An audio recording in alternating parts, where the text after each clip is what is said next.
బైరన్పల్లి తెలంగాణ చరిత్రలో రక్తంతో రాసిన గ్రామం. ఒకప్పటి వరంగల్ జిల్లా, ఇప్పటి సిద్దిపేట జిల్లాలోని బైరన్పల్లి గ్రామానికి ఒక గొప్ప పోరాట చరిత్ర ఉంది. ఈ గ్రామం రజాకార్లకు ఎదురుగా తిరుగుబాటు చేసిన ధైర్యవంతుల గ్రామం. అందుకే ఈ బైరన్పల్లిని వీర బైరన్పల్లి అంటారు. చరిత్రకారుల మాటల్లో చెప్పాలంటే హైదరాబాద్ సంస్థానం భారతదేశంలో విలీనం కావడానికి బైరన్పల్లి సంఘటన ఒక ప్రధాన కారణం. ఇక్కడ జరిగిన మరణకాండ ఎలాంటిదంటే దీన్ని దక్షిణ జలియన్ వాలాబాగ్ అని చెప్పుకుంటారు. అసలు ఈ ప్రాంతంలో ఏం జరిగింది, బైరన్పల్లి వీర బైరన్పల్లిగా ఎలా మారిందో ఈ వీడియోలో తెలుసుకుందాం. అది 1947 ఆగస్టు 15. బ్రిటిష్ వాళ్ళు దేశాన్ని వదిలిపెట్టిపోయిన నిజాం రాజు హైదరాబాద్ సంస్థానాన్ని భారత్లో విలీనం చేయడానికి నిరాకరించారు. దీనికి తోడు నిజాం మిలిటరీ ఆఫీసర్ కాసిం రజ్వీ వ్యక్తిగత సైన్యం రజాకార్ల అరాచకాలు ఎక్కువయ్యాయి. ఈ పరిస్థితిలో నిజాంకు వ్యతిరేకంగా సాయుధ పోరాటం కూడా స్టార్ట్ అయింది. అయితే సిద్దిపేట జిల్లా దూల్మిట్ట మండలం బైరన్పల్లి కేంద్రంగా కోటిగల్, లింగాపూర్, దూల్మిట్ట గ్రామాల యువకులతో ఒక బలమైన గ్రామ రక్షక దళం కూడా ఏర్పడింది. రజాకార్ల నుంచి తమ గ్రామాన్ని ఎలాగైనా రక్షించుకోవాలన్న లక్ష్యంతో బైరన్పల్లి గ్రామస్తులంతా ఒకటయ్యారు. రజాకార్లను ఎదుర్కొని వారిపై తిరుగుబాటు చేయడానికి గ్రామంలో శిథిలావస్థలో ఉన్న కోట బురుజును కూడా పునర్నిర్మించుకున్నారు. దాంతోపాటు నాటు తుపాకులు, మందుగుండు సామాగ్రిని కూడా సమకూర్చుకున్నారు. అయితే యువకులు నాటు తుపాకులతో గస్తీ కూడా నిర్వహించేవారు.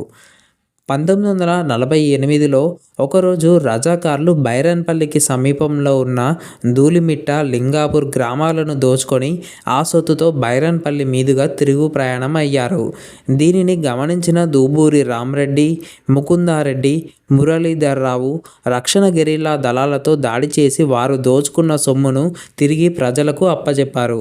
దీంతో వీరిపై కోపంతో రగిలిపోయిన రజాకార్లు బైరన్పల్లిపై దాడి చేశారు. కానీ బైరన్పల్లి రక్షక దళం గట్టిగా ఎదురుదాడి చేసింది. ఇలా రెండోసారి జరిగిన దాడిలో కూడా రజాకార్లు ఓడిపోయారు. ఈ దాడిలో 20 మందికి పైగా రజాకార్లు చనిపోయారు.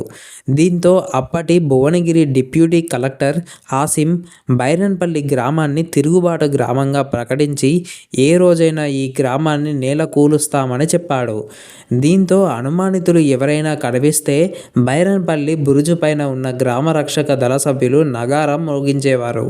అయితే కాసిం రజ్వీ నేతృత్వంలో రజాకార్లు 1948 ఆగస్టు 27 తెల్లవారుజామున అంతా నిద్రలో ఉన్న సమయంలో ఒక్కసారిగా బైరన్పల్లిని చుట్టుముట్టారు.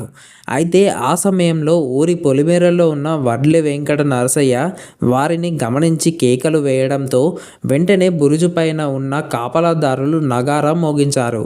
కానీ అప్పటికే దూసుకొచ్చిన రజాకార్ల కాల్పుల్లో బురుజుపై ఉన్న గెరిల్లా దళ సభ్యులు మొగుటం రామయ్య, పోచయ్య, బలిజ భూమయ్య మృతి చెందారు. రజాకార్లు ఫిరంగులతో దాడి చేయగా బురుజులోని మధ్య గదిలో ఉన్న మందుగుండు సామాగ్రిపై నిప్పులు పడి పేలిపోయింది.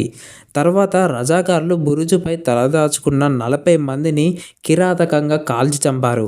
ఇంటింటికి వెళ్ళి మరీ అందరినీ బయటికి లాక్కొని వచ్చి మరీ చంపారు. అలా వారి మృతదేహాలను పాత బావిలో పడేశారు. ఈ ఘటనలో 118 మందికి పైగా చనిపోయినట్లు చరిత్ర చెబుతోంది. యువకులను చంపడంతో ఊరుకొని రజాకార్లు మరిన్ని దారుణాలకు తెగబడ్డారు. మహిళలను నగ్నంగా ఆ శవాల చుట్టూ బతుకమ్మ ఆడించారు. వారిపై అత్యాచారాలకు పాల్పడ్డారు. బైరన్పల్లితో పాటు కూటిగల్ గ్రామంలో కూడా రజాకార్లు దాడి చేసి 30 మందిని చంపారు. బైరన్పల్లి పోరాట స్ఫూర్తితో హైదరాబాద్ సంస్థానంలో తెలంగాణ రైతాంగ సాయుధ పోరాటం కూడా ఉధృతంగా సాగింది. ఈ నరమేధం అప్పటి భారత ప్రభుత్వం దృష్టికి వెళ్లడంతో నిజాం సంస్థానాన్ని స్వాధీనం చేసుకునే చర్యలు మొదలయ్యాయి. అప్పటి కేంద్ర హోంమంత్రి వల్లభాయ్ పటేల్ గారు ఆయన ఆధ్వర్యంలో జరిగిన పోలీస్ యాక్షన్ అదేనండి ఆపరేషన్ పోలోతో కొద్ది రోజుల్లోనే మీర్ ఉస్మాన్ అలీ ఖాన్ హైదరాబాద్ సంస్థానాన్ని భారతదేశంలో సెప్టెంబర్ 17, 1948న విలీనం చేశాడు. ఈ సంఘటనతో బైరన్పల్లి గ్రామాన్ని అప్పటి నుంచి వీర బైరన్పల్లిగా పిలుస్తున్నారు. ఇదండి బైరన్పల్లి గ్రామస్తుల వీరోచిత పోరాటం. మరి మీకు ఈ ఇన్ఫర్మేషన్ నచ్చినట్లయితే ఈ వీడియోని లైక్ చేయండి. మరిన్ని వీడియోస్ కోసం మన ఛానల్ని సబ్స్క్రైబ్ చేసుకోండి.